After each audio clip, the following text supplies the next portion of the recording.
الحمد لله وكفى وسلام على عباده الذين اصطفى أما بعد فأعوذ بالله من الشيطان الرجيم بسم الله الرحمن الرحيم لقد من الله على المؤمنين إذ بعث فيهم رسولا من أنفسهم يتلو عليهم آياته ويزكيهم ويعلمهم الكتاب والحكمة وإن كانوا من قبل لفي ضلال مبين قال النبي صلى الله عليه وسلم لا يؤمن أحدكم حتى أكون أحب إليه من ولده ووالده والناس أجمعين أو كما قال عليه الصلاة والتسليم رب اشرح لي صدري ويسر لي أمري واحلل عقدة من لساني يفقهوا قولي سبحانك لا علم لنا إلا ما علمتنا إنك أنت العليم الحكيم إن الله وملائكته يصلون على النبي يا أيها الذين آمنوا صلوا عليه وسلموا تسليما اللهم صل على محمد عبدك ورسولك وصل على المؤمنين والمؤمنات والمسلمين والمسلمات صدق الله العظيم وصدق رسوله النبي الكريم ونحن على ذلك لمن الشاهدين والشاكرين والحمد لله رب العالمين۔ توفیق الہی اپنے محبوب مرشد پاک کی برکت سے عشاء کی اس نشست میں حکیم الامت مجدد الملت حضرت تھانوی رحمۃ اللہ علیہ کی بہت ہی بابرکت تصنیف نشر الطیب فی ذکر النبی الحبیب صلی اللہ علیہ وسلم کا درس چل رہا ہے، اور اس نیت اور ارادے کے ساتھ یہ درس چل رہا ہے کہ اللہ تعالیٰ اس ذکر حبیب صلی اللہ علیہ وسلم کی برکت سے سارے عالم کے سارے انسانوں سے اس کرونا وائرس کی وبا کو اللہ دور فرما دے، اور اس کے مضر اثرات سے اللہ تعالیٰ ساری انسانیت کو بچا لے۔ اور دوسری نیت یہ ہے کہ اللہ اس ذکر حبیب کی برکت سے اپنے حبیب کی سچی محبت، آپ کی معیت، آپ کی اطاعت اور آپ صلی اللہ علیہ وسلم کی شفاعت ہمیں نصیب فرمائے۔ معراج کا واقعہ چل رہا تھا۔ اللہ کے حبیب صلی اللہ علیہ وسلم کو اللہ نے معراج جسمانی کا شرف عطا فرمایا، اور یہ ایسا شرف تھا کہ کسی نبی کو یہ معراج جسمانی کا شرف حاصل نہیں ہوا۔ یہ آپ صلی اللہ علیہ وسلم کا امتیاز ہے۔ آپ صلی اللہ علیہ وسلم جب عالم بالا میں گئے جبرائیل امین کی معیت میں، تو عالم برزخ کے مختلف احوال کو آپ نے دیکھا، جس میں جزا اور سزا کے عمل کو دیکھا۔ اس کو آپ صلی اللہ علیہ وسلم نے بیان کیا۔ اس پر بات چل رہی تھی کہ زکوٰۃ ادا نہ کرنے والوں کو دیکھا، اور بدکار مرد اور بدکار عورت کو دیکھا، بے نمازی کو دیکھا، نمازوں میں سستی کرنے والوں کو دیکھا، اور پھر ایسے شخص کو دیکھا کہ جس کے ذمے لوگوں کے حقوق ہیں ان کو ادا نہیں کر پاتا، لیکن اور امانتیں اور حقوق کو جمع کر رہا ہے کہ پہلا بوجھ اٹھایا نہیں جاتا اور بوجھ لادتا چلا جاتا ہے۔ پھر ایسی قوم پر گزر ہوا کہ جن کی زبانیں اور ہونٹ کینچیوں سے کاٹے جا رہے تھے، تو آپ کو بتایا گیا کہ آپ کی امت کے یہ وہ لوگ ہیں جو گمراہی پھیلانے والے واعظ ہیں، کہ وہ لوگ ہیں۔ پھر آپ صلی اللہ علیہ وسلم کا گزر ایک چھوٹے پتھر پر ہوا جس سے ایک بڑا بیل پیدا ہوتا ہے، پھر وہ بیل اس پتھر کے اندر جانا چاہتا ہے لیکن جا نہیں سکتا۔ تو آپ صلی اللہ علیہ وسلم نے پوچھا کہ جبرائیل، یہ کیا ہے؟ تو جبرائیل علیہ السلام نے عرض کیا کہ یا رسول اللہ صلی اللہ علیہ وسلم، یہ اس شخص کا حال ہے کہ جو ایک بڑی بات منہ سے نکالے اور پھر نادم ہو مگر اس کو واپس کرنے پر قادر نہ ہو۔ وہ جو زبان سے بات نکالی ہے، اب وہ زبان سے جب بات نکل گئی تو زبان کی بات نکلی ہوئی پرائی ہو گئی، اب وہ زبان کے اندر واپس جا نہیں سکتی۔ یہی وجہ ہے اللہ کے حبیب صلی اللہ علیہ وسلم نے زیادہ باتیں کرنے سے منع فرمایا، کیونکہ جب آدمی زیادہ باتیں کرتا ہے تو ان زیادہ باتوں کا نتیجہ یہ ہوتا ہے کہ کوئی نہ کوئی خلاف احتیاط کلام اس سے سرزد ہو جاتا ہے، اور کوئی ایسی بات اس کی زبان سے نکل جاتی ہے کہ جو اسے بجائے اللہ کے قریب کرنے کے اللہ سے دوری کا ذریعہ بن جاتی ہے، بجائے جنت سے قریب کرنے کے جہنم میں لے جانے کا ذریعہ بن جاتی ہے۔ اسی لیے آپ نے فرمایا کہ بعض اوقات آدمی اپنی زبان سے کوئی ایسا کلمہ نکالتا ہے جو اللہ تعالیٰ کو مبغوض ہوتا ہے، ناپسند ہوتا ہے۔ اب اسے خود بھی معلوم نہیں کہ میں نے زبان سے کیا نکالا، کیا بولا، لیکن اللہ تعالیٰ کو اتنا ناپسند ہوتا ہے کہ یہ جہنم کی گہرائیوں میں دھکیل دیا جاتا ہے۔ اسی لیے بزرگوں نے کہا کہ سوچ کر بات کرنے کی عادت ہونی چاہیے، یہ نہیں کہ بولنے کے بعد بھی آدمی نہ سوچے۔ جیسے حضرت خواجہ حسن بصری رحمۃ اللہ علیہ نے فرمایا کہ ایک زمانہ وہ تھا کہ آدمی بولنے سے پہلے سوچا کرتا تھا، سوچ کر بولتا تھا کہ آیا جو بول رہا ہوں یہ بولنا چاہیے یا نہیں بولنا چاہیے، اس کا کوئی فائدہ ہے یا نہیں ہے۔ لیکن فرمایا کہ اب تو جب کہ ان کا زمانہ تابعین میں سے ہے، خواجہ حسن بصری رحمۃ اللہ علیہ صحابہ کی صحبت پائی ہے، تو اپنے زمانے میں یہ بات فرما رہے ہیں کہ اب وہ زمانہ آ گیا کہ لوگ بول کر سوچتے بھی نہیں۔ ایک زمانہ تھا کہ بولنے سے پہلے سوچتے تھے، اور پھر اس کے بعد ایسا زمانہ آیا کہ بول کر سوچ لیتے تھے، اگر کوئی غلطی ہو جائے اس کی تلافی کر لیں۔ لیکن فرمایا کہ اب ایسا زمانہ ہے کہ اب تو بول کر سوچتے بھی نہیں، تو ظاہر ہے کہ اب اس سے زیادہ گراوٹ اور پستی ہے۔ یہی وجہ ہے کہ آج دلوں کے اندر اس کثرت کلام کی وجہ سے ایسی ظلمت اور قساوت ہوتی ہے کہ آدمی عبادات کی لذت سے محروم رہتا ہے، ذکر کی لذت سے محروم رہتا ہے، مناجات کی لذت سے محروم رہتا ہے۔ کس وجہ سے؟ کثرت کلام کی وجہ سے۔ کیونکہ ضروری کلام تو ضرور کرنا چاہیے، اس میں تو کمی نہیں کرنی چاہیے۔ ایک یہ ہے کہ آدمی ضرورت کا کلام بھی نہ کرے۔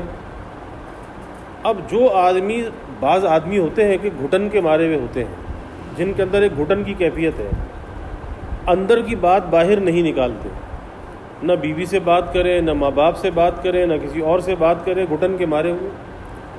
تو ایسا انسان جو اندر کی باتیں اندر ہی رکھتا ہے، اپنی باتوں کو باہر نہیں نکالتا، بھائی بیوی کو کوئی پریشانی ہے شوہر سے کہہ دے، شوہر کو پریشانی ہے بیوی سے کہہ دے، شاگرد کو کوئی پریشانی ہے استاد سے کہہ دے، استاد شاگرد سے کہہ دے، لیکن اپنے دل کا بوجھ تو ہلکا کرے، اندر کی بات تو باہر نکالے۔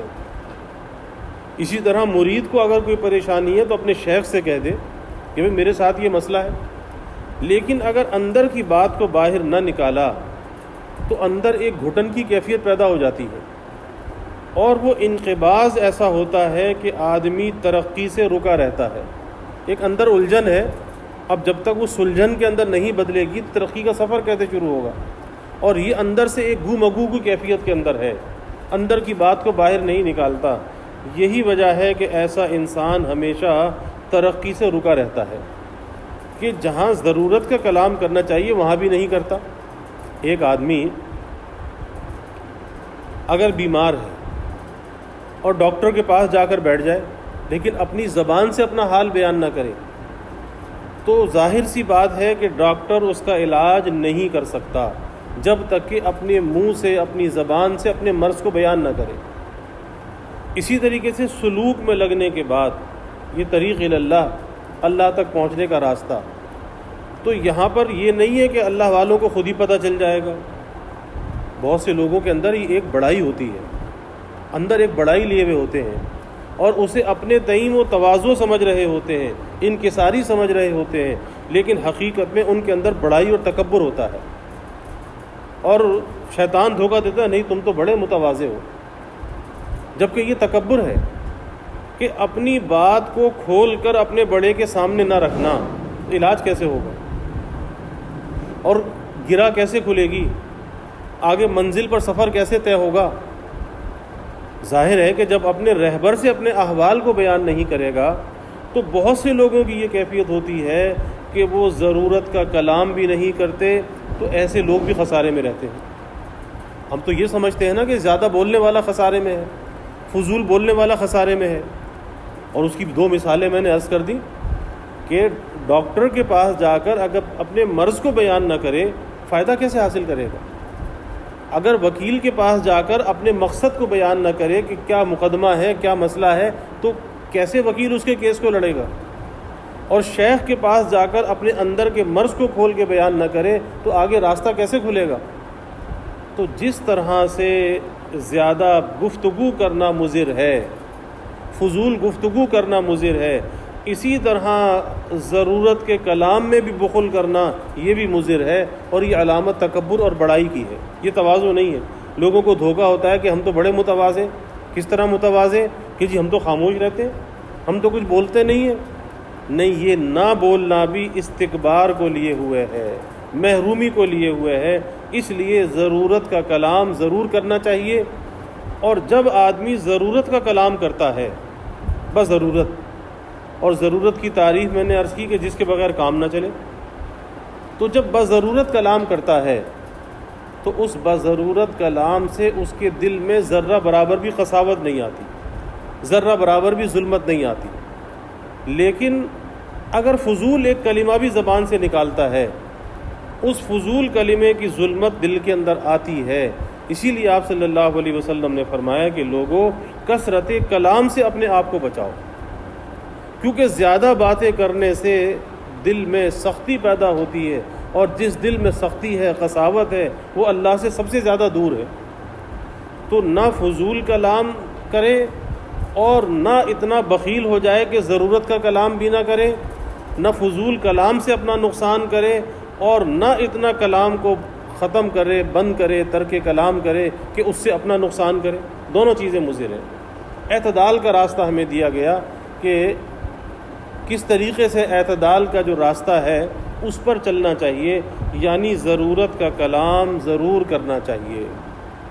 تو بات یہ چل رہی تھی کہ یہ جو بڑا بول زبان سے نکالنا، بڑا بول، کبھی ایسا ہوتا ہے کہ آدمی کسی محفل میں ہے، دوستوں کے اندر ہے، لیکن اپنی حیثیت کو جتانے کے لیے، اپنے بڑے پن کو ظاہر کرنے کے لیے بعض دفعہ بڑی بڑی باتیں لوگوں کے سامنے کرتا ہے، اور حیثیت کچھ نہیں ہے لیکن بڑی بڑی باتیں کر رہا ہے۔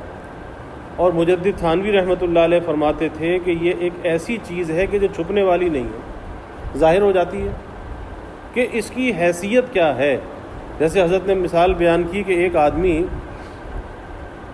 روزانہ دوستوں کے پاس آتا تھا، اور دوستوں کے پاس آ کر مونچھوں پر تیل لگا کر آتا تھا، چراغ کا تیل، چراغ سے تیل لیا اور ہونٹوں پر مونچھوں پر لگا کر آیا، اور آ کر بڑی بڑی شیخیاں بگارتا تھا، آج تو مرغ مسلم کھایا، آج تو قورمہ کھایا، آج تو پلاؤ کھایا، اور اس کی تریہ لگی ہوئی ہے۔ تو ایک دن جب وہ آ کر شیخی بھگار رہا تھا تو کسی دوست نے کہا کہ میاں وہ جو پلاؤ کھا کر آئے ہو اس کا کچھ چاول تمہاری مونچھ پہ لگا ہوا ہے۔ اس نے جو مونچھ پہ ہاتھ پھیرا تو دیکھا چراغ کی بتی تھی، ساری پول کھل گئی کہ یہ جو آ کے اتنی بڑی بڑی بھڑکے مارتا تھا۔ تو اگر کوئی یہ پوچھے کہ ایسی بھڑکے مارنے کا فائدہ کیا ہے، اور ایسی بھڑکے مارنے سے کیا تم ویسے ہی ہو جاؤ گے جو تم بھڑکے مار رہے ہو؟ ظاہر ہے کہ نہیں ہو سکتے۔ اس لیے اپنی حیثیت سے بڑھ کر کبھی کوئی گفتگو نہیں کرنی چاہیے، اپنی حیثیت سے بڑھ کر، بلکہ اپنی حیثیت کے اندر کلام کرنا چاہیے، اور کلام میں کمی بھی نہیں کرنی چاہیے۔ بعض لوگ یہ سمجھتے ہیں کہ جب بات کرتے ہیں تو نامکمل بات کرتے ہیں، نامکمل بات، ادھوری بات، اور وہ سمجھتے ہیں کہ یہ ادھوری بات کرنا یہ کوئی بزرگی کی علامت ہے، بات کو توڑ کر کرنا، بات کو چبا کر کرنا، تو یہ بھی دوسرے کو اذیت اور تکلیف پہنچانا ہے۔ اسی لیے مجدد تھانوی رحمۃ اللہ علیہ کے یہاں اس پر سخت گرفت ہوتی تھی، سخت پکڑ ہوتی تھی کہ کوئی ادھوری بات کرے، نامکمل بات کرے، یا اگر کوئی آدمی سوال کر رہا ہے تو اس سوال کرنے والے کی بات کا جواب نہ دے، خاموشی اختیار کر لے، تو یہ بھی دوسرے کو اذیت دینا ہے۔ تو اس پر حضرت کے یہاں سخت پکڑ ہوتی تھی کہ بات ہمیشہ پوری کرنی چاہیے، کبھی ادھوری بات نہیں کرنی چاہیے۔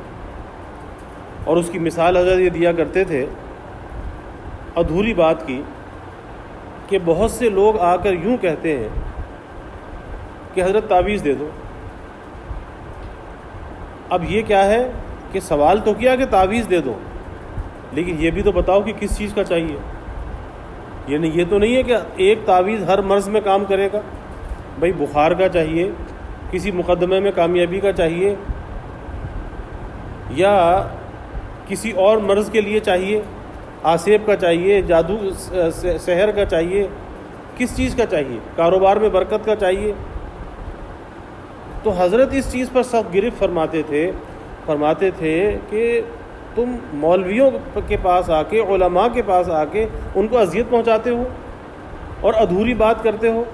اب سامنے والا یہ پوچھے کہ جی کس چیز کا چاہیے، تو جب لب کشائی ہو کہ اس چیز کا چاہیے۔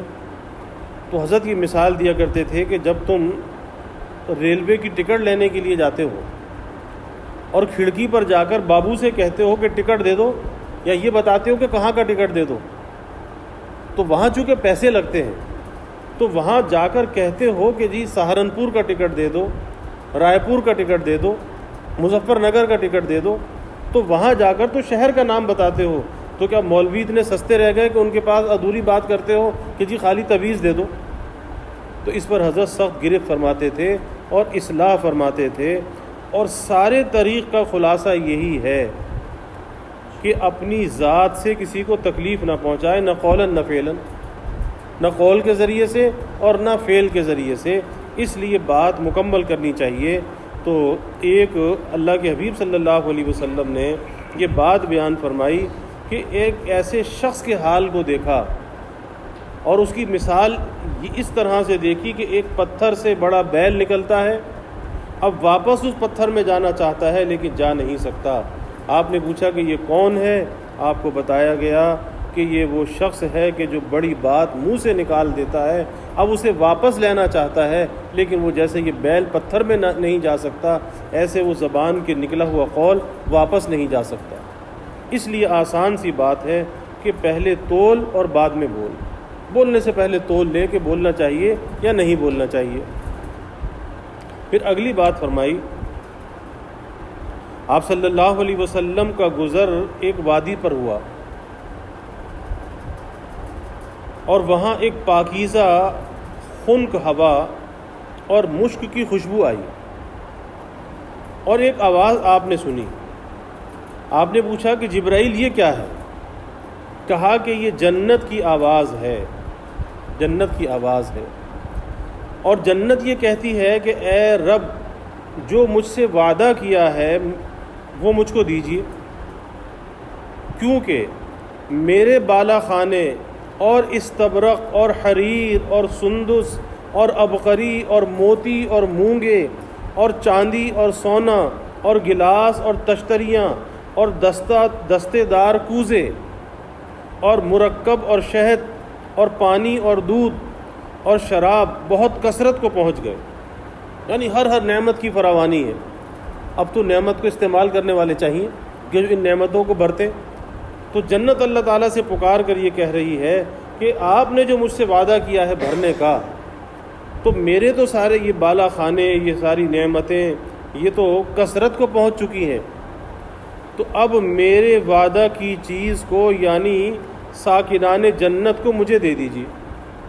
جو جنت میں ٹھہرنے والے ہیں، جن کا یہ مقام ہوگا، تو وہ میرے پاس بھیج دیجیے کہ وہ ان نعمتوں کو استعمال کریں۔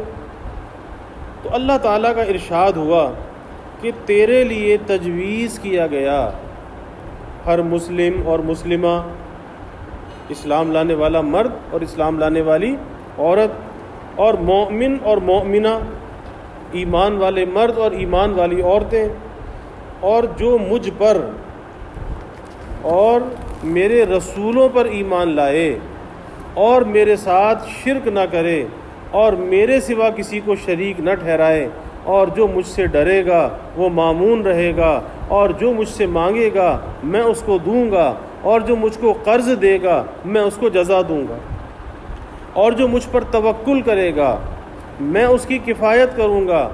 میں اللہ ہوں، میرے سوا کوئی معبود نہیں، میں وعدہ خلافی نہیں کرتا۔ ان اللہ لا یخلف المیعاد، اللہ وعدہ خلافی نہیں کرتا۔ بے شک مومنوں کو فلاح حاصل ہوئی، کامیابی حاصل ہوئی، نجات حاصل ہوئی، اور اللہ تعالیٰ جو احسن الخالقین ہے، بہترین پیدا کرنے والے، بہترین بنانے والے، احسن الخالقین، بابرکت ہے۔ جنت نے کہا کہ میں راضی ہو گئی، اللہ بابرکت ہے، احسن الخالقین ہے، تو جنت نے کہا کہ میں راضی ہو گئی۔ اب کون سی علامتیں بیان کی؟ کہ جو اللہ پر ایمان لانے والا، اللہ کے رسولوں پر ایمان لانے والا، اللہ کے ساتھ کسی کو شریک نہ کرنے والا، اور اللہ سے ڈرنے والا۔ اور پھر ڈرنے کی تعریف وہی ہے کہ خالی زبان سے کہنے والا نہیں، کہ زبان سے کہے کہ بہت اللہ سے ڈرتا ہوں، بہت اللہ سے ڈرتا ہوں، لیکن دھوکہ بھی دیتا ہے، ملاوٹ بھی کرتا ہے، ذخیرہ اندوزی بھی کرتا ہے، اور کسی چیز کی قلت ہو جائے تو لوگوں کو اذیت میں مبتلا کرتا ہے، اس کا زیادہ نفع بھی وصول کرتا ہے، اور کہتا بھی ہے کہ اللہ سے ڈرتا ہوں۔ تو یہ کیسا اللہ کا ڈر ہے کہ آپ دیکھ لیجئے ان حالات کے اندر پچھلے دنوں کیسے حالات پیدا ہوئے، لوگوں نے کتنا ذخیرہ اندوزی کی، اور ذخیرہ اندوزی کر کے کس طرح سے لوگوں کو لوٹا، آٹے کے اندر لوٹا، چینی کے اندر لوٹا۔ اب یہ کیا چیز ہے؟ اللہ کے حبیب صلی اللہ علیہ وسلم نے احتکار کرنے والا محتکر، یعنی اس کو ذخیرہ اندوزی کرنے والا، اس وجہ سے کہ جب قلت ہوگی تو بیچوں گا، آپ نے اس پہ لعنت فرمائی کہ جو محتکر ہے اس پہ آپ صلی اللہ علیہ وسلم نے لعنت فرمائی۔ اب ایسا ذخیرہ اندوز، اور ابھی کہ سینیٹائزر کی بلیک مارکیٹنگ ہو گئی، ماسک جو ہے اس کی بلیک مارکیٹنگ ہو گئی، یعنی ایسا لگتا ہے کہ لوگ اس انتظار میں بیٹھے ہوتے ہیں کہ کب کس چیز کی شارٹیج ہو اور ہم اپنا نفع جو ہے وہ 10 گنا، 100 گنا، 50 گنا بڑھا کر وصول کریں، جبکہ باہر کی دنیا میں ایسا نہیں ہوتا۔ یہ ہمارے ملک کا امتیاز ہے کہ نفع تو زیادہ کماتے ہیں لیکن اللہ کے حبیب صلی اللہ علیہ وسلم کی لعنت کے ساتھ کماتے ہیں، اور جب آپ کی لعنت کے ساتھ وہ نفع زیادہ کماتے ہیں تو کیا کبھی پنپ سکتے ہیں؟ پھر جس راستے سے ایسا نفع حاصل ہوتا ہے پھر کہیں نہ کہیں ویسے نکل بھی جاتا ہے، پتہ بھی نہیں چلتا۔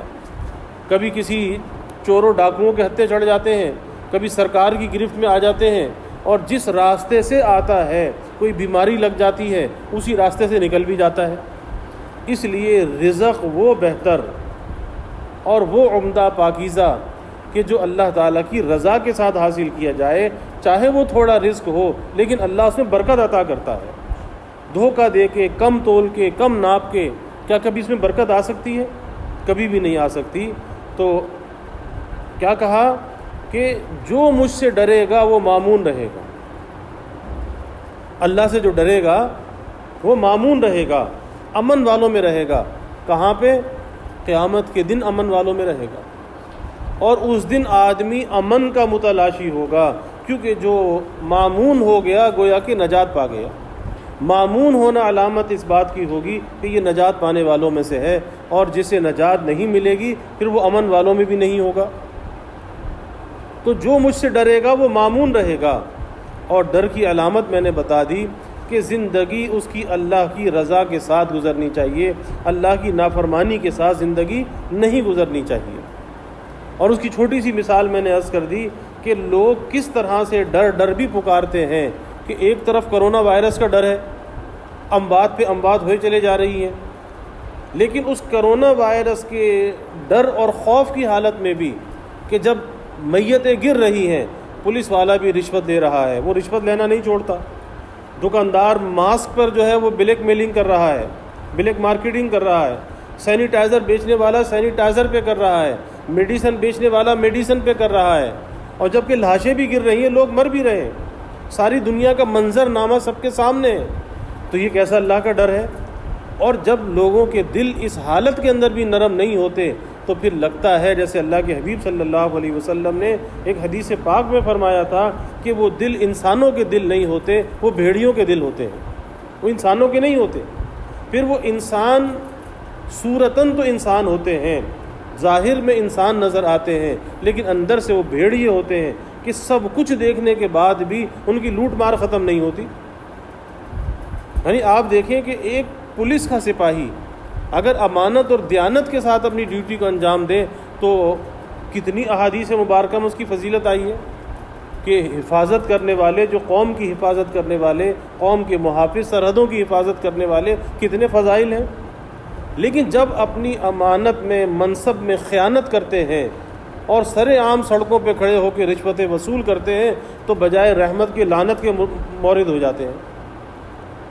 تو جو اللہ تعالیٰ فرماتا ہے کہ جو مجھ سے ڈرے گا وہ مامون رہے گا، یعنی امن والوں میں رہے گا، اور جو مجھ سے مانگے گا میں اس کو دوں گا، جو مجھ سے مانگے گا۔ تو پتہ یہ چلا کہ مانگنا اللہ سے چاہیے، اللہ سے چاہیے، یہ نہیں کہ اتنا اسٹاک کر لوں گا، اتنی بلیک مارکیٹنگ ہو جائے گی، اتنا نفع کما لوں گا۔ ارے بھائی ایسا نفع کما کے کیا کرنا کہ جس ذخیرہ اندوزی پر اللہ کے حبیب نے لعنت فرمائی ہے، پھر ایسے نفع کا کیا فائدہ؟ کیا اس کے اندر برکت ہوگی؟ اس میں کوئی نور ہوگا؟ نہیں۔ فرمایا کہ جو مجھ سے مانگے گا میں اس کو دوں گا۔ تو اللہ سے برکت مانگو، اللہ سے رحمت مانگو، اللہ سے خیر کا سوال کرو، اور اللہ سے مانگنے والا محروم نہیں رہا کرتا۔ میرے حضرت فرمایا کرتے تھے کہ ڈرنے والے کی حفاظت ہوتی ہے اور مانگنے والا محروم نہیں رہتا۔ پھر آگے جو بات، عجیب بات ارشاد فرمائی، اور جو مجھ کو قرض دے گا میں اس کو جزا دوں گا۔ اب ظاہر ہے کہ اللہ تعالیٰ کو تو کوئی قرض کی ضرورت نہیں، اللہ تو ساری کائنات کو دینے والا ہے۔ تو یہ اللہ کو جو قرض دینا ہے یہ کیا چیز ہے کہ اللہ کو قرض دینا، اور ظاہر ہے کہ جو اللہ کو قرض دے گا تو اللہ اس سے کہیں بڑھ کر عطا کرنے والا ہے۔ تو یہ اللہ کو قرض دینا کیا ہے؟ اللہ کو قرض دینا یہ ہے کہ اللہ کی جو مخلوق ہے اس اللہ کی مخلوق کا خیال کرنا، اللہ کی اس مخلوق کی خدمت کرنا۔ یہ عبادت کر کے یہ قرض دینا نہیں ہے۔ عبادت تو آدمی اپنی ذات کے لیے کرتا ہے، اور عبادت کرنا ایسا ہی ہے اپنی ڈیوٹی کو انجام دیتا ہے۔ جو ایک آدمی ہے 8 گھنٹے کی ڈیوٹی ہے، اس کی تنخواہ 50,000 روپے ہے، اب 8 گھنٹے کی ڈیوٹی کرتا ہے، 50,000 تنخواہ لے لیتا ہے، تو یہ تو ڈیوٹی ہے۔ تو نماز ہے، روزہ ہے، حج ہے، زکوٰۃ ہے، جو بھی فرائض اور واجبات ہیں وہ تو ہماری ڈیوٹی ہے، اس پر تو اللہ اجر و ثواب عطا کرتا ہے۔ لیکن اللہ کی مخلوق کے ساتھ جو بندہ بھلائی کرتا ہے، اور ان حالات میں جو حالات آج ہمارے سامنے ہیں، اس میں کسی بے کس کا سہارا بن جانا، کسی بھوکے کو کھانا کھلا دینا، کسی کو کپڑا پہنا دینا، کسی کو ٹھکانہ دینے میں مدد کر دینا، کسی بھٹکے ہوئے کو راستہ دکھا دینا، لیکن کس طرح سے کہ اللہ کی مخلوق کی ہمدردی کا جذبہ دل کے اندر ہو، اس کی خیر خواہی دل کے اندر ہو، اور اس کی مدد کرنے کے ساتھ ساتھ اسے حقیر نہ سمجھا جائے، بلکہ یہ سمجھ کر کہ اس کا مجھ پر احسان ہے کہ اس نے میری خدمت کو قبول کر لیا، اس طرح سے خدمت کی جائے۔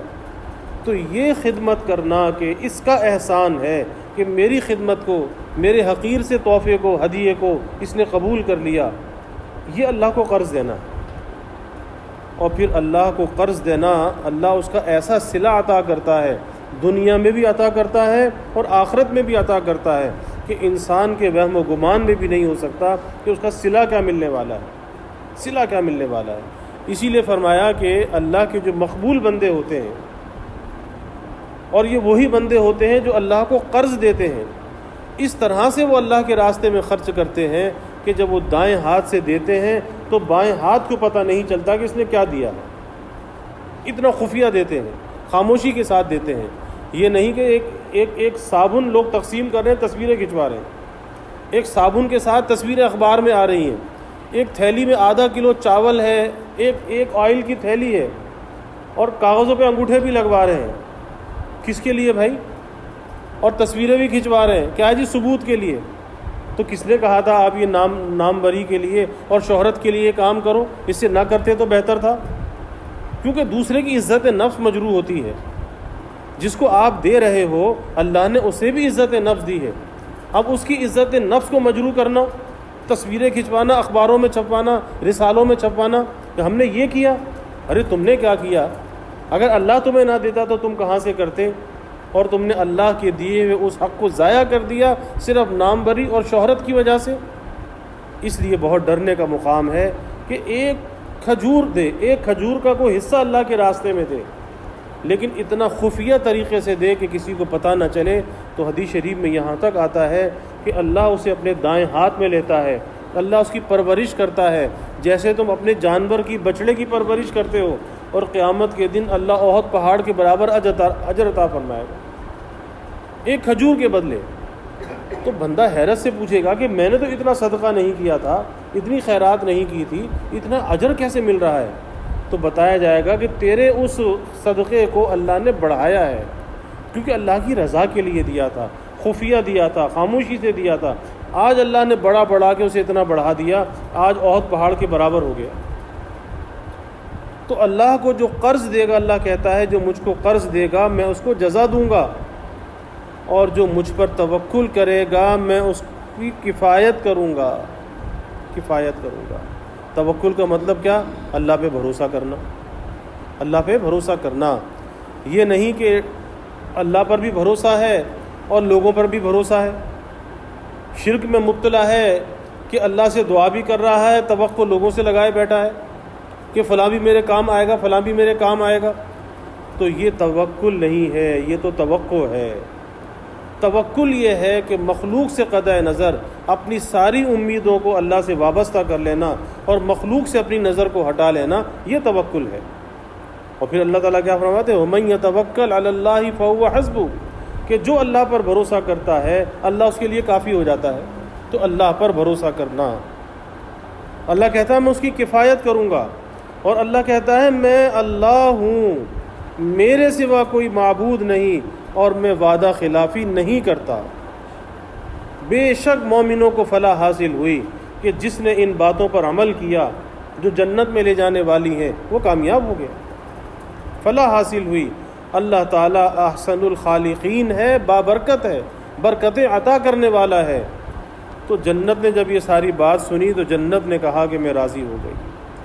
تو اللہ سے ہمیں بھی دعا کرنی چاہیے کہ یہ جنت کا جو ذکر ہے اور جنت جو پکار رہی ہے، تو ہمارے پاس تو کوئی ایسا عمل نہیں ہے کہ جنت پکارتی ہے کہ یا اللہ تو نے جو مجھ سے وعدہ کیا تھا تو اپنے وعدے کو پورا کر. تو ظاہر ہے کہ ہم تو اس کے اہل نہیں ہیں، مستحق نہیں ہیں، ہمارا کوئی استحقاق نہیں ہے. لیکن اللہ تعالیٰ کی شان کریمی سے امید رکھنی چاہیے اور اللہ سے سوال کرنا چاہیے کہ یا اللہ مستحق تو نہیں ہے، لیکن آپ تو بن مانگے بھی عطا کرنے والے ہیں. تو ہم جیسے بھی ہیں آپ کے بندے ہیں، آپ ہم پہ بھی فضل فرمائیے اور ہمارے ساتھ بھی جو ہے رحم کا، درگزر کا معاملہ فرمائیے، اور محض اپنے فضل و کرم سے بلا استحقاق کے ہمیں بھی ان جنت میں داخل ہونے والوں میں شامل کر لیجئے. تو اللہ سے ہمیں دعا کرنی چاہیے، کیونکہ جنت پکار کے اللہ سے یہ کہتی ہے کہ جو آپ نے مجھ سے وعدہ کیا ہے، اب تو میری نعمتیں عروج پہ پہنچ گئیں، نعمتوں کی کثرت ہو گئی، اب ان کو برتنے والے بھی تو بھیج دیجئے کہ آ کے نعمتوں کو استعمال کریں. کہ ظاہر ہے کہ کھانا پکے تیار ہو جائے تو کھانے والے بھی تو ہونے چاہیے. تو جنت اللہ تعالیٰ سے پکار رہی ہے، تو ہمیں اللہ تعالیٰ سے دعا کرنی چاہیے کہ یا اللہ تو بلا استحقاق کے ہمیں بھی اپنے ان بندوں میں شامل فرما لے کہ جن کے حق میں تو جنت کا فیصلہ کرنے والا ہے، اور بغیر تیری مرضی کے، بغیر تیری رضا کے کوئی جنت میں جا نہیں سکتا. تو یا اللہ تو ہمارے ساتھ اپنی رضا کا معاملہ فرما. یا رب صلی وسلم دائما ابدا علی حبیبک من زانت بہ العصر وآخر دعوانا الحمد للہ رب العالمین. الحمد للہ رب العالمین والعاقبۃ للمتقین والصلاة والسلام علی اشرف الانبیاء والمرسلین. اللہم صل علی سیدنا و مولانا محمد وعلی آل سیدنا و مولانا محمد صلاة تنجينا بها من جميع الأهوال والآفات وتقضي لنا بها جميع الحاجات وتطهرنا بها من جميع السيئات وترفعنا بها عندك أعلى الدرجات وتبلغنا بها أقصى الغايات من جميع الخيرات في الحياة وبعد الممات إنك على كل شيء قدير. اللهم رب الحل والحرم ورب المشعر الحرام ورب البيت الحرام ورب الركن والمقام أبلغ لروح سيدنا ومولانا محمد منا السلام. ربنا آتنا في الدنيا حسنة وفي الآخرة حسنة وقنا عذاب النار. ربنا أتمم لنا نورنا واغفر لنا إنك على كل شيء قدير. ربنا ظلمنا أنفسنا وإن لم تغفر لنا وترحمنا لنكونن من الخاسرين. اللهم أعنا على ذكرك وشكرك وحسن عبادتك. اللهم ارزقنا حبك وحب حبيبك صلى الله عليه وسلم. اللهم ارزقنا حبك وحب من يحبك وحب عمل يقرب إلى حبك. اللهم ارزقنا شهادة في سبيلك واجعل موتنا ببلد رسولك. یا اللہ یا رحمان یا رحیم یا کریم یا ارحم الراحمین یا اکرم الاکرمین. یا اللہ ہمارے گناہوں کو معاف فرما. یا اللہ ہماری خطایا سے درگزر فرما. یا اللہ اپنی محبت معرفت عطا فرما. اپنی رضا والی زندگی یا اللہ نصیب فرما. اپنے رضا والے کاموں کی یا اللہ توفیق عطا فرما. یا اللہ اپنی مرضیات پہ چلنا آسان فرما. نامرضیات سے یا اللہ ہماری حفاظت فرما. ذکر و فکر والی حیات طیبہ یا اللہ ہمیں نصیب فرما. یا اللہ ذکر حبیب صلی اللہ علیہ وسلم کی کامل برکات نصیب فرما. یا اللہ آپ کی سچی محبت ہمیں عطا فرما. آپ صلی اللہ علیہ وسلم کے کامل اتباع کی توفیق عطا فرما. آپ کے بابرکت طریقوں پر یا اللہ چلنے والا بنا. ان بابرکت طریقوں کی رغبت، اہمیت، محبت ہمارے دلوں میں پیدا فرما. یا اللہ آپ کی غلامی میں جینے اور مرنے کی توفیق عطا فرما. سنت کی مخالفت سے یا اللہ ہماری حفاظت فرما. یا اللہ ذکر حبیب صلی اللہ علیہ وسلم کی برکت سے میدان حشر میں آپ کی معیت اور شفاعت ہمیں نصیب فرما. آپ کی شفاعت سے یا اللہ ہمیں جنت کا ٹھکانہ عطا فرما. یا اللہ ہمارا کوئی استحقاق تو نہیں ہے، نہ ہمارے پاس کوئی ایسا عمل ہے کہ جو جنت کا ہمیں مستحق بنا دے. اے اللہ آپ کے فضل سے امید ہے. یا اللہ آپ کے حبیب کی شفاعت کا آسرا ہے. اے اللہ بلا استحقاق کے تو جنت الفردوس عطا فرما. یا اللہ جنت الفردوس عطا فرما. یا اللہ جنت الفردوس عطا فرما. یا اللہ جہنم سے بچا لے، جہنم کے عذاب سے بچا لے. یا اللہ جہنم کی پکڑ اور سزا سے بچا لے. ہم سب کے لیے یا اللہ پوری امت حبیب کے لیے نجات کا، بخشش کا، جنت کا فیصلہ فرما. یا اللہ ذکر حبیب صلی اللہ علیہ وسلم کی برکت سے اس کرونا وائرس کی وبا سے سارے عالم کی حفاظت فرما. یا اللہ ہم کمزور ہیں، ضعیف ہیں، کسی امتحان اور آزمائش کے قابل نہیں. اے اللہ سارے عالم سے اس کے برے اثرات کو دور فرما. اس بیماری کو سارے عالم سے یا اللہ کھو دے. اس کے مضر اثرات کو سارے عالم سے یا اللہ دھو دے. اے اللہ ہم کمزور ہیں، ہم اس امتحان کے قابل نہیں. یا اللہ تو اپنے فضل کا معاملہ فرما، عفو درگزر کا معاملہ فرما. اے اللہ ہمارے چھوٹے چھوٹے بچوں کی حفاظت فرما، ہمارے نوجوانوں کی حفاظت فرما. اے اللہ ہمارے بوڑھوں کی حفاظت فرما، ہماری خواتین کی حفاظت فرما. ہر قسم کے شرور سے حفاظت فرما. یا اللہ ہر جانب سے حفاظت فرما. یا اللہ ہمیں دین دنیا آخرت کی ہر بھلائی عطا فرما، ہر خیر عطا فرما. کبھی مخلوق کا یا اللہ محتاج نہ بنا، ہمیشہ اپنے در کا سائل اور بھکاری بنا. ہر امید کو اپنی ذات سے وابستہ کرنے والا بنا. ایمان کی ترقی عطا فرما، اعضاء کی سلامتی عطا فرما. ہر محتاجی معذوری سے یا اللہ ہماری حفاظت فرما. یا اللہ جو ہماری عمر بڑھتی جائے ہماری نعمتوں کو بڑھاتے جانا، ہماری نیکیوں کو بڑھاتے جانا. یا اللہ ہماری عافیت کو بڑھاتے جانا.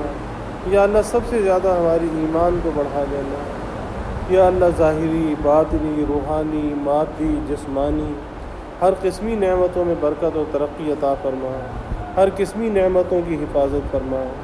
یا اللہ اپنی خاص رحمتوں کا، برکتوں کا، نعمتوں کا، راحتوں کا نزول فرما، زحمتوں کو یا اللہ دور فرما۔ یا اللہ ہمیں عافیت دارین عطا فرما، عافیت دائمہ عطا فرما۔ ربنا تقبل منا انک انت السمیع العلیم وتب علینا انک انت التواب الرحیم وجزا اللہ عنا محمدا صلی اللہ علیہ وسلم معه وأهله وصلی اللہ تعالی وسلم علی النبی الکریم۔ آمین آمین برحمتک یا